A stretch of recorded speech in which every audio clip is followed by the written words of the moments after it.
Hi, this is Violet Castro, V. Castro, and I'm going to talk about Mestiza blood. The mythology, where did it come from? What inspired me?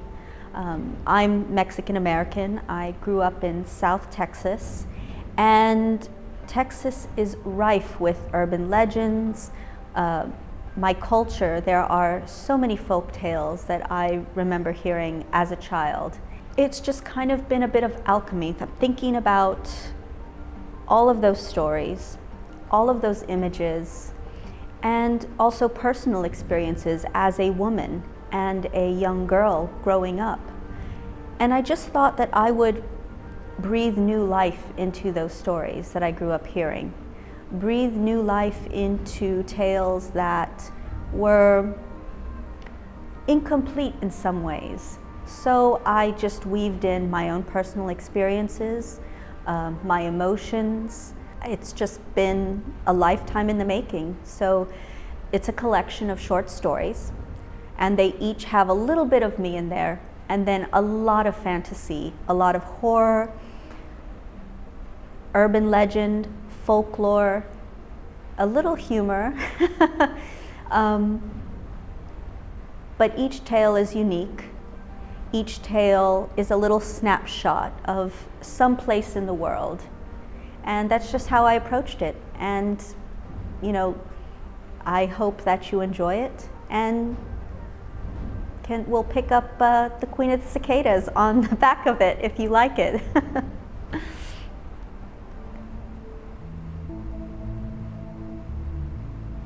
Obviously, I am a woman of color, and I am a Mexican American woman.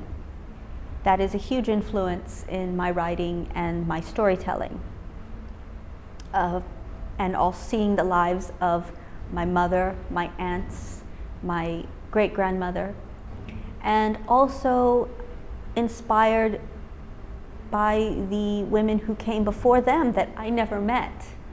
But I can imagine the kind of lives they might have lived, especially during times when they did not have as many rights, or they were not allowed to experience life the way we do now. But there's another aspect to being a woman that we're often told to keep quiet, to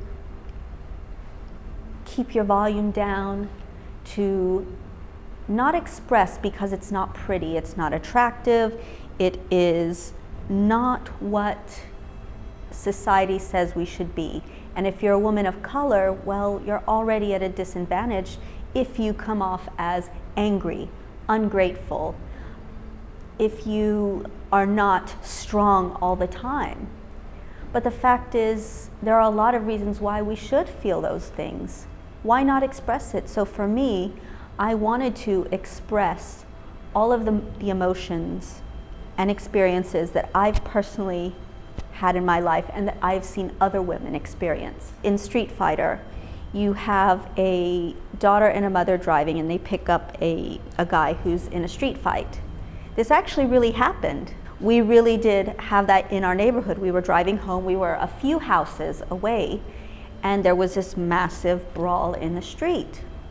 And it was really frightening, and I was even more frightened when my mom stopped to help this complete stranger, which is great, which is fine. But I'm sitting in the back seat, and he's bleeding everywhere, and I'll never forget it. And there are all the other aspects to that story that were real as well. The Christian camp experience, that really happened. And I know I'm not the only young girl that has had a predator come close, and you feel that instinctual fear. That was real, and I never forgot it, so I put it in a story. The demon in my eye was inspired by a few things. I mean, for one, I wrote it during the pandemic or the beginning of it. I do remember when I wrote it, just this feeling of dread. And in those stories, the antagonists are not nice. They are They want to obliterate anyone that is different from them. And I thought, you know, you have this woman who is half human, half bat. She still feels love, she still feels pain, she feels all of these things, yet she's a target, yet she is being used, yet she is having to fight just to survive. Whereas these others, it's as if she doesn't matter at all. And again, it's a matter of identity and feeling like no matter what you do or how you look or whatever's going on around in the world, there are people that are going to think that you don't belong, that you're less than, that you are there to be used.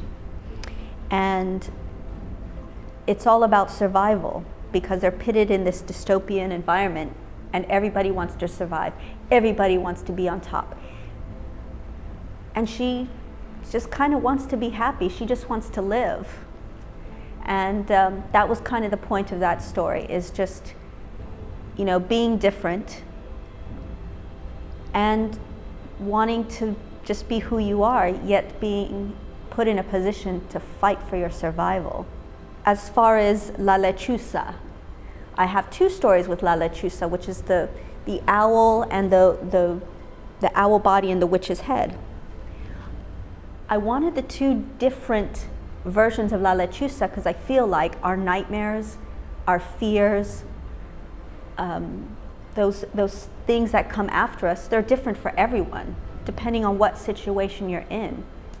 But they're still there, and they still are frightening, and it's a threat, and we all experience those moments of fight or flight. So I wanted to show that everybody wants to feel like they're not alone, but we can't help at times in life to think we are. And so maybe with the Queen of the Cicadas, with Mestiza Blood, with everything and anything I write, it can shine a little light and say, but you're not alone, and it's going to be okay. So that is also kind of a positive aspect to these stories that are quite dark, just to say, hey, you're not alone.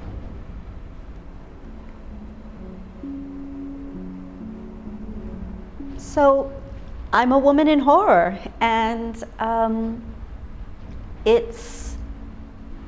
I think when I first started, it was very intimidating because I didn't know anyone, and you know, I looked at my Kindle, looked at my bookshelf, and there were a lot of male writers. And I also thought of all the stories I had in my mind and what I wanted to write, and I said, wait a minute, I have something to say. So I went for it. And you know, I met so many amazing people in the indie horror community. There are so many absolutely talented women writers out there. And I think it's important to find your community, find your tribe, support other women in horror, because it's easy to give up. It's easy to get discouraged. But we're all in this together, and we all have stories to tell. And so, you know, I know I've said this before, you've got to be persistent. You have to persevere if you really believe in your storytelling, because it is discouraging to always see male horror writers kind of getting the accolades, the attention, the, you know, people who already have biases that are like, oh, women can't write horror. Really? Because I have a few stories that say otherwise. I've read stories from other women that say otherwise. But again, that goes back to people and their perception of what a woman should be, how we should act, how we should look, how we should dress, you know, our sexuality, our gender. And I think there's this perception that, you know, being a woman does not jive with horror. But in fact, if you scratch below the surface, and you hear the stories that women have told with their personal experiences, that's real horror. Some women have experienced real horrors, so don't tell me that we can't write horror when we've lived it for years, centuries. So I say, if you're a woman and you want to write horror or science fiction or anything, do it, because we need your voice, we need your story. And I'm so grateful. I'm so glad I never gave up. So being a woman in horror, it's not always easy, but it sure as hell is rewarding.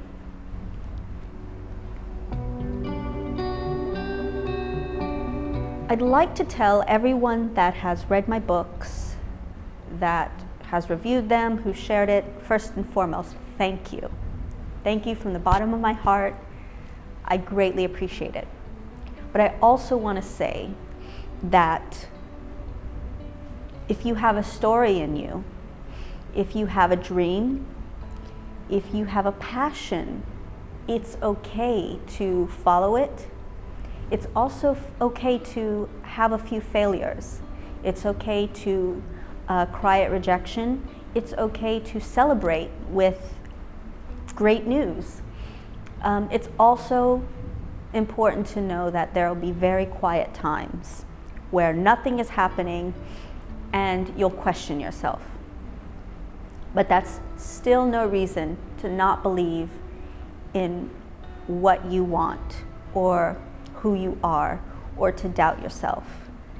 Because I think every little dream, every little idea comes from somewhere. So why not follow it? And there'll be ups and there'll be downs, but if you truly believe in it and you truly believe in yourself, then just keep going. You know, I started late in life. I started writing in my late 30s. And I didn't give up, even though I was very close so many times. And in fact, The Queen of Cicadas, I was about to give up. I was about to just not send it anywhere. And I decided, well, let me just try Flame Tree Press. And it just happened. And then everybody told me, collections don't sell. Nobody publishes collections. Collections aren't this, collections aren't that. But I believed in it, and I wasn't going to take no for an answer. And I sent it, and then it's here. So there are two books, Mestiza Blood and The Queen of the Cicadas, that were works that had a lot of no's, that were unlikely, that were different, that might not have happened if I didn't persist, and if I didn't believe in myself, and if I didn't just spend hours crying and doubting, but then saying, no, come on, get up, one more time, just go. And I know for a fact that even if it didn't work out, I would have still said, oh, come on, one more time, but it did. It just took that one time. So I'd say to all my readers, it just takes one. It takes one email. It takes one last effort. And if you don't do it, you'll just wonder, well, what if? So would you rather take the risk? Or would you rather spend who knows how long wondering what if? So go for it. You know, today, tomorrow, but just do it. Because if I didn't follow it, we wouldn't have these two books. And I am so incredibly proud and grateful that they're out in the world. And again, thank you for picking them up.